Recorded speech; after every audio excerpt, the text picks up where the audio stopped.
మా డైలీ రొటీన్లో ఇది ఒకటి అన్నమాట. రోజు డైలీ ఇక్కడికి వెళ్తాము. పార్కు ఇది చాలా బాగుంటుంది. లోపటైతే సేమ్ మన పల్లెటూరులో ఎలా ఉంటుందో అలాగే అనిపిస్తూ ఉంటుంది. నాకు వెళ్ళి వస్తాను.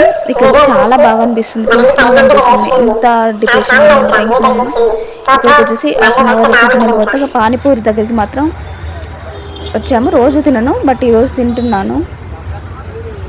పానీపూరి తినడానికి వెళ్ళాము యాక్చువల్గా, కానీ అక్కడ మసాలా పూరి బాగుంటుంది, ట్రై చేయంటే చేసాము.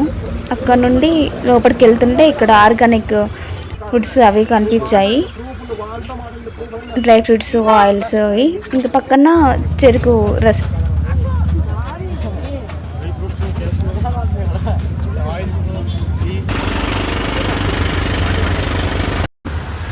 ఇక్కడ నుంచి లోపలికి వెళ్ళిపోతున్నాము. 3 కిలోమీటర్స్ డిస్టెన్స్ ఉంటుంది లోపల చుట్టూ తిరగడానికి. చాలా బాగుంటుంది. అసలు విలేజ్లో ఉన్న ఫీలింగ్ వస్తుంది. మీకు చూపిస్తే చూడండి, చాలా రెడ్ కలర్లో ఉంటుంది మట్టి.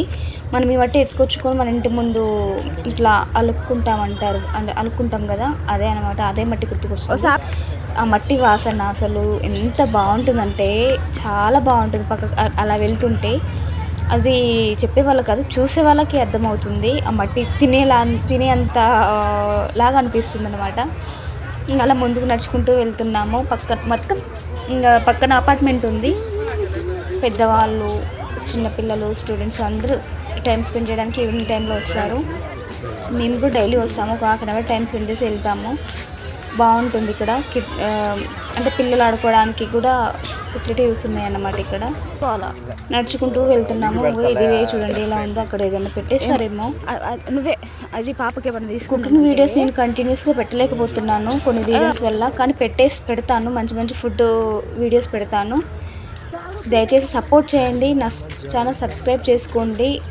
ఎంతో హోప్తో నేను ఈ ఛానల్ స్టార్ట్ చేశాను. ప్లీజ్ నాకు సపోర్ట్గా ఉంటారని కోరుకుంటున్నాను. ఇక అంతే. Okay, bye.